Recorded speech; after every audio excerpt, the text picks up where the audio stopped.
You're listening to Coupled With, the podcast that helps you take the guesswork out of feeling seen, heard, and valued in your relationship. If you've ever felt stuck in the same arguments, struggled to stay connected, or wondered how to better communicate with your partner, you're in the right place. I'm Dr. Rachel Orlick, a couples therapist and coach, and together, we're going to make relationships make sense. Let's dive in.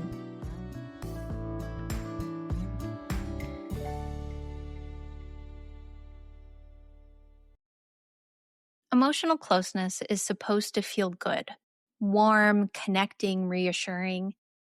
That's the story most of us grew up with.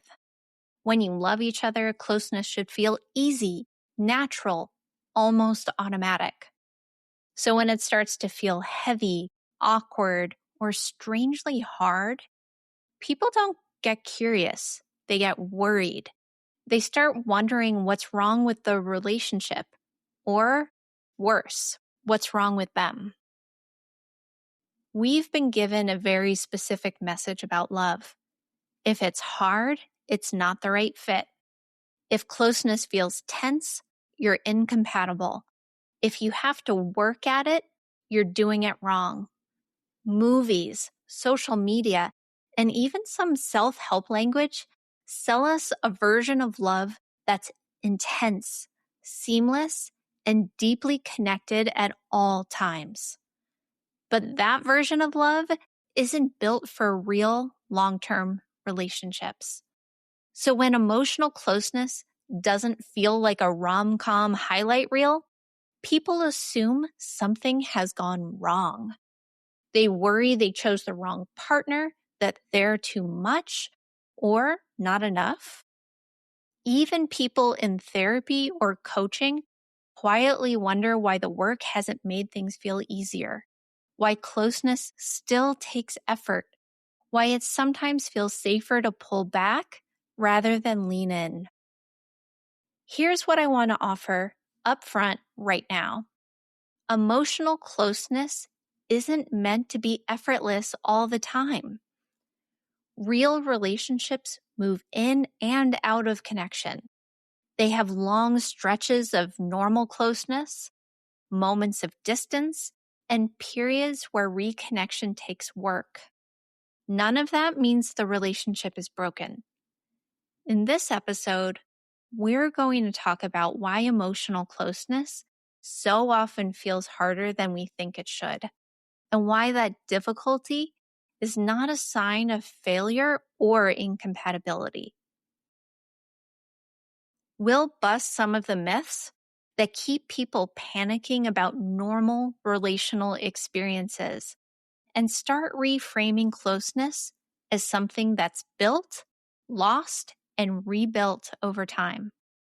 Because lifetime love isn't a movie scene. It's a practice. This is usually how people start describing it. We love each other, we get along.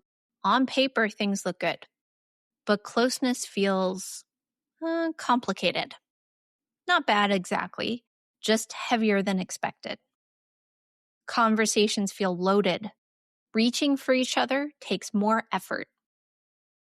And there's confusion about why something that's supposed to feel connecting can also feel tense or draining.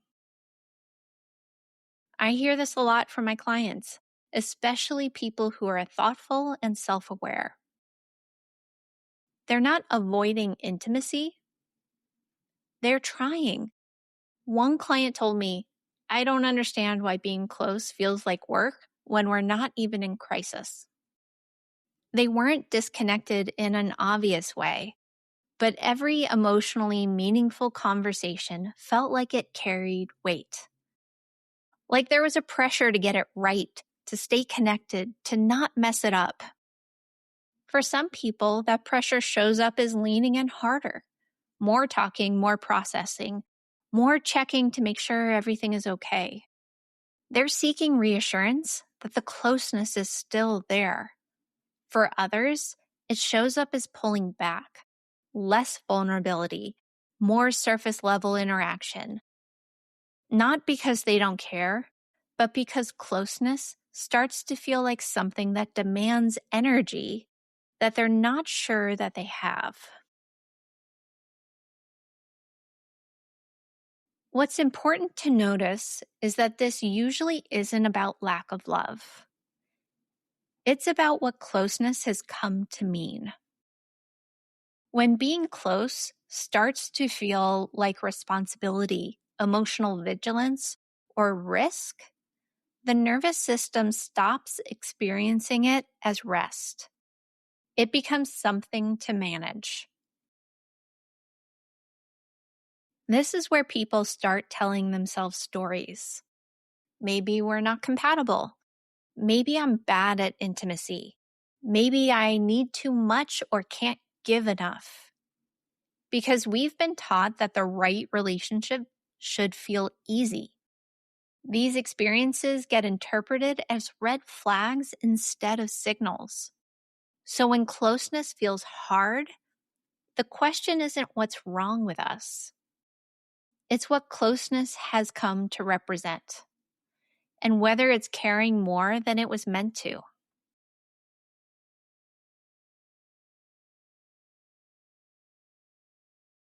Underneath all of this is a powerful myth.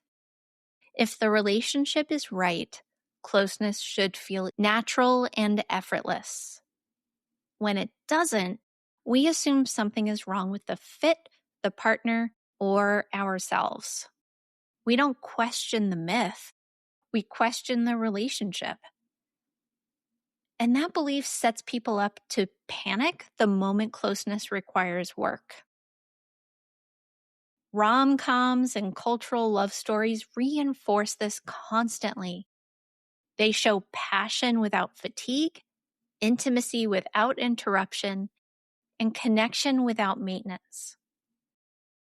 Even long-term love sagas, version of lifelong love, will skip the years of stress, illness, boredom, and misattunement that real couples navigate. So when real relationships move into quieter or more disconnected seasons, people assume they've failed instead of recognizing normal relationship weather.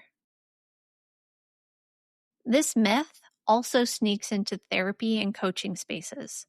There's often an unspoken hope that if you do enough work, learn the tools, gain the insight, and heal your past, closeness will stop being hard. Conflict will soften, distance will disappear, but no therapist or coach can remove the friction that comes with two nervous systems, two histories, and a shared life. So here's the reframe. Difficulty does not equal dysfunction. Emotional closeness is not meant to be a constant state of deep connection. Most long-term relationships spend a lot of time in normal connection. Functional, caring, emotionally available, but not intense. And at times, they move into disconnection, usually in response to stress, change, or overload. What matters isn't avoiding these shifts. It's having the capacity to notice them and work your way back over time. When you stop measuring real love against an unrealistic standard, closeness starts to feel less like a test and more like something you grow into again and again.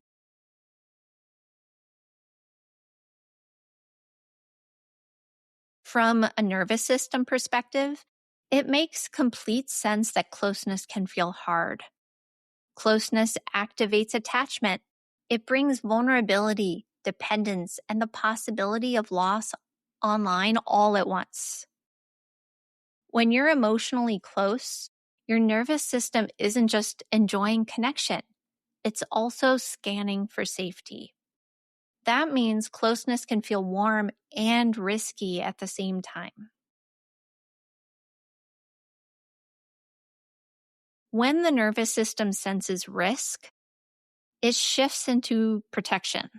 For some people, that looks like leaning in, seeking reassurance, clarity, or emotional confirmation.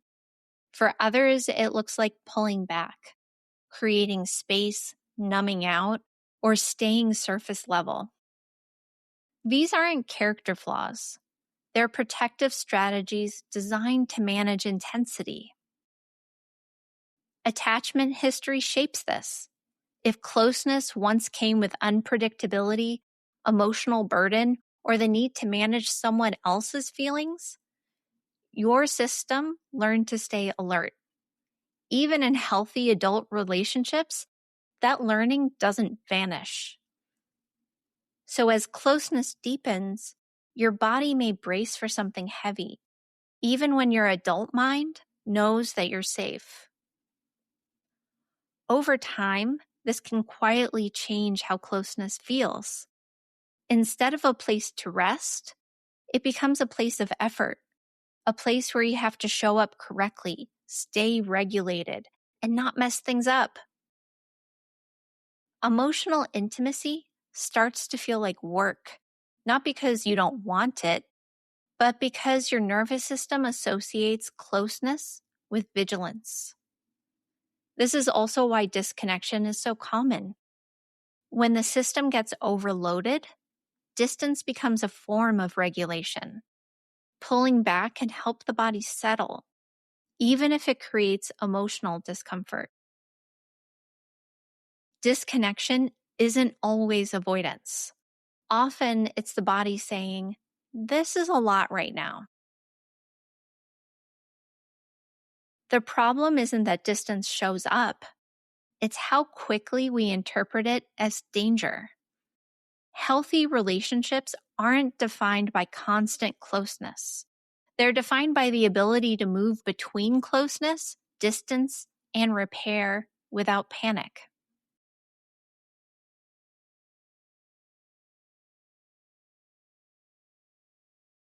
When closeness starts to feel hard, couples usually fall into one of two patterns. In the first, people chase closeness.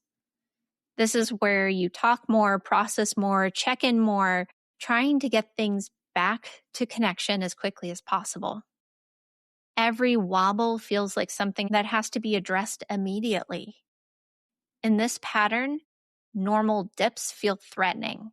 Silence becomes distance, distance becomes disconnection, and disconnection becomes danger. Closeness carries urgency instead of safety, and intimacy starts to feel tense. The second pattern looks very different. Instead of chasing closeness, people retreat from it. They share less, keep things lighter, stay busy, or avoid emotionally loaded conversations. Not because closeness isn't wanted, but because it's starting to feel like pressure the system doesn't feel resourced to handle. Both patterns create instability, even though they're trying to solve the same problem. One leads to burnout or resentment, and the other leads to loneliness or quiet drift. In both cases, connection is being managed instead of allowed to ebb and flow. There is a third option, and it gets talked about far less. It's allowing the relationship to move between connection, normal distance, and reconnection without panicking. In this pattern, closeness isn't measured by intensity. It's measured by repair, by the ability to notice distance, name it without blame, and move back towards each other gradually. Emotional safety comes from knowing that distance doesn't mean abandonment, and closeness doesn't mean losing yourself.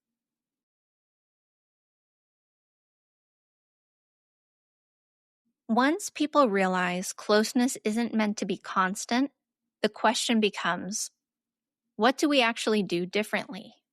And this is where I want to slow things down. The shift here isn't about adding a new communication rule or mastering another skill. It's about changing how you relate to closeness itself. One of the most helpful moves is learning to tolerate normal connection. Not the highlight reel version of intimacy, but the steady, functional kind.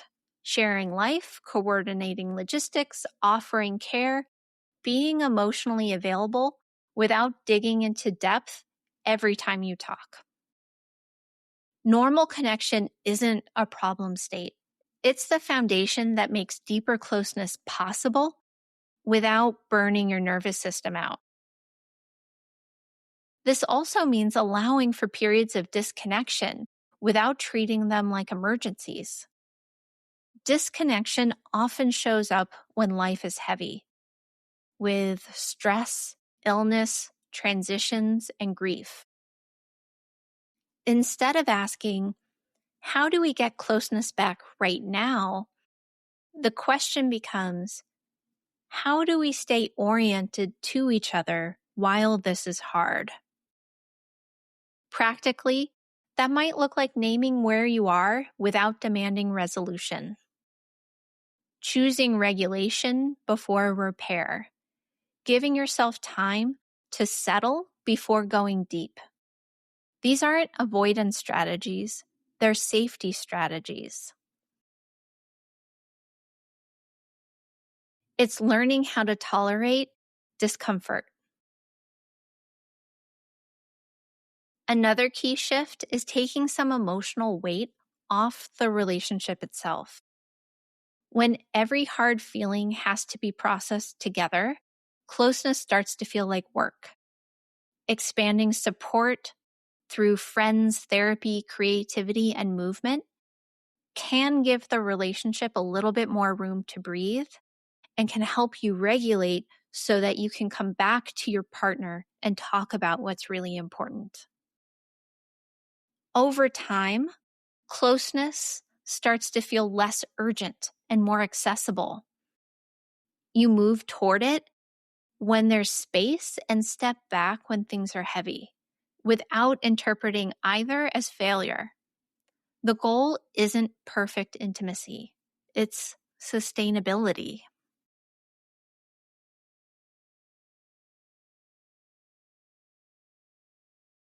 If emotional closeness has felt harder than you expected, I want to be very clear.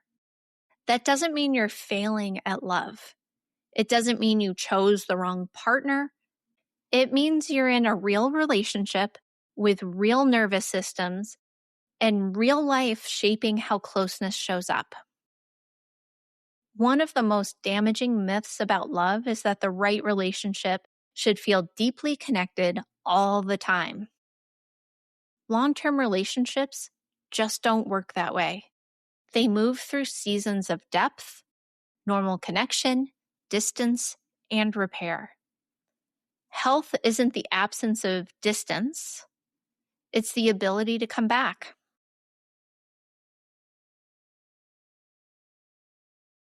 When you stop interpreting difficulty as failure, something will start to soften.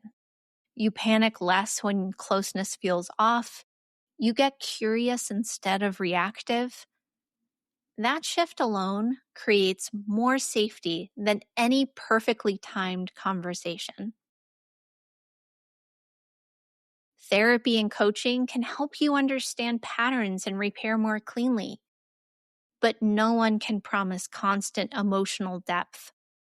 The goal isn't to live in peak connection. It's to build a relationship that can stretch without snapping.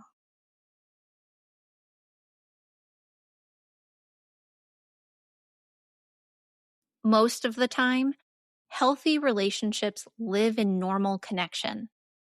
Deeper closeness grows out of that steady base, especially when you walk through hard things together instead of expecting intimacy to remain untouched by them. So if closeness feels hard right now, take that as an invitation to widen your view of love. Emotional intimacy isn't something you achieve and hold on to. It's something you build, lose, and rebuild again and again by staying willing to return to each other. That willingness, more than intensity, is what sustains love. That's it for today's episode of Coupled With. Thank you so much for spending this time with me. If this episode resonated with you, I'd love for you to hit subscribe so you never miss what's next. And if you found it helpful, please share it with a friend or leave a quick rating and review. It really helps more than you know. And if you're curious about how we might work together or want more resources to strengthen your relationship, head over to my website, www.drrachelorlick.com. You'll find free tools, podcast extras, and ways to go deeper. Thanks again for listening, and I'll see you next time.